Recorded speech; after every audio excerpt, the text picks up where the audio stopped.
According to the Islamic teachings, the Quran reflects the exact words of Allah, taken from preserved tablets in heaven given to Muhammad by the angel Gabriel. Yet there is a clear difference between the teachings of the Quran when Muhammad was in Mecca at the beginning of his ministry and when he moved to Medina, the latter part of his ministry. While many of the verses from the Meccan part of his life were relatively peaceful in nature, they were replaced or abrogated by the violent verses of the Medinan period. For example, in the Meccan period, Muhammad said about those who refuse to follow his new religion, "You have your religion and I have mine." Interesting note here, by the way, is that this chapter in the Quran is entitled Kafirun, or infidels. But it does imply a somewhat peaceful coexistence between Jews, Christians, and the pagans who populated the deserts of Arabia. Now, that label as infidels came upon the locals, but we can at least live together as infidel and Muslim. Now, here's where it changes. After his military successes in Medina, Muhammad's tone changed. He no longer encouraged that coexistence. Instead of accommodating the non-Muslims in the cities he conquered, he simply replaced or abrogated those peaceful verses with verses encouraging violence against the non-Muslims. So the doctrine of abrogation was contrived to deal with the inconsistencies between the Meccan period and the Medinan revelations of the Quran. So it's clear to see that Muhammad conveniently received circumstantial revelation. This circumstantial revelation, it's a trend. Often we see it with spiritual leaders or cult leaders who conveniently receive inspiration from God, which undoes a previous rule or a previous law. What was once important is no longer important. In simple terms, he changed his mind. And then he slaps on it the label revelation. In the case of Muhammad's conflicting ideas about tolerance, Surah chapter 2, verse 106 was conveniently descended upon him. And it says this: "Whatever communications we abrogate or cause to be forgotten, we bring a better one, like it, or better than it. Do you not know that Allah has the power over all things?" Now, ironically, mainly the Middle Eastern sheikhs and imams teach this correctly as it relates to this law of abrogation. These Islamic principles get discombobulated in the West because it's really difficult to accept certain teachings when they blatantly contradict modern values. So ISIS is well aware of the significance of the Medinan abrogations, and they fully adopt it into their theology, their ideology. The doctrine of abrogation is explicit with the issue of coexistence between Muslims and non-Muslims. In the place of the previously mentioned peaceful verse, "You have your religion and I have mine," Muhammad brought down the so-called verse of the sword. The verse of the sword is Surah 9, verse 5, and it states this: "Kill the polytheist wherever you find them, capture them and besiege them and sit in wait for them at every place of ambush.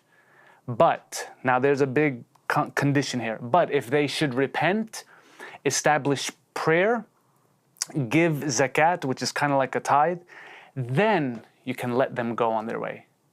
This is one example, but there are many others all throughout the Quran.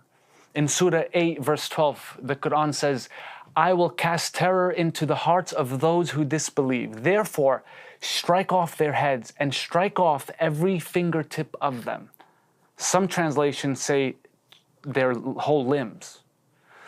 In the presentation of Islam in the West, Muslims often present these essentially ineffective or abrogated peaceful verses to show that Islam does encourage coexistence and kumbaya, it's the kumbaya moments of the celebrities and the politicians.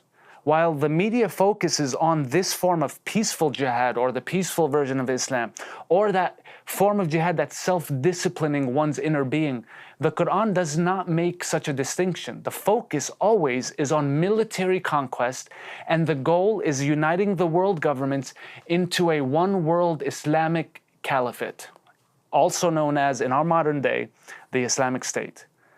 Much of the West has accepted the peaceful version of Islam, which is, it's presented to them. So In the politically correct West, Islam presents the Meccan face of peace. However, the truth is that the Meccan verses have been abrogated. That's in the correct context. And the true Islam is reflected in the Medinan verses that encourage violence and subjugation of non-Muslims.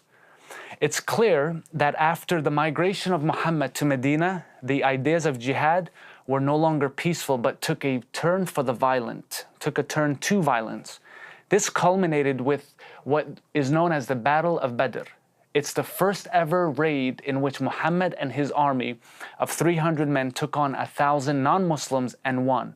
This is the battle which Muhammad claimed was a miraculous victory and set in stone that God approved jihad, or else how would 300 men take on 1,000 and actually win? Now, during this battle, the Battle of Badr, the wind began to blow and Muhammad claimed that these were the angels coming to the aid of the Muslims. Other sayings of Muhammad also attest to this, not just in the beginning of his Medinan ministry, but also later on in his life. So, for example, Sahih Muslim, book 32, hadith number 75 says this.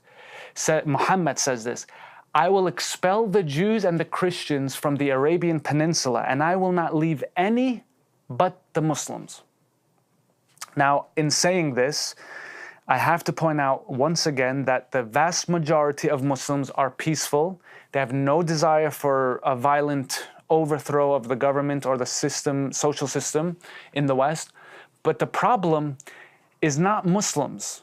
The problem exists with Muslims who enforce the Sharia or enforce the Quranic verses and Muhammad's example literally.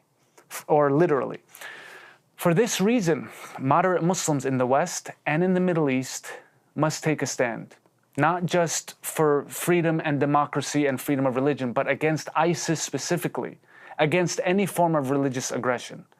In love and respect, I encourage all Muslims to ask why these verses are still taught, and when they are, to have the courage and have the boldness to take a stand.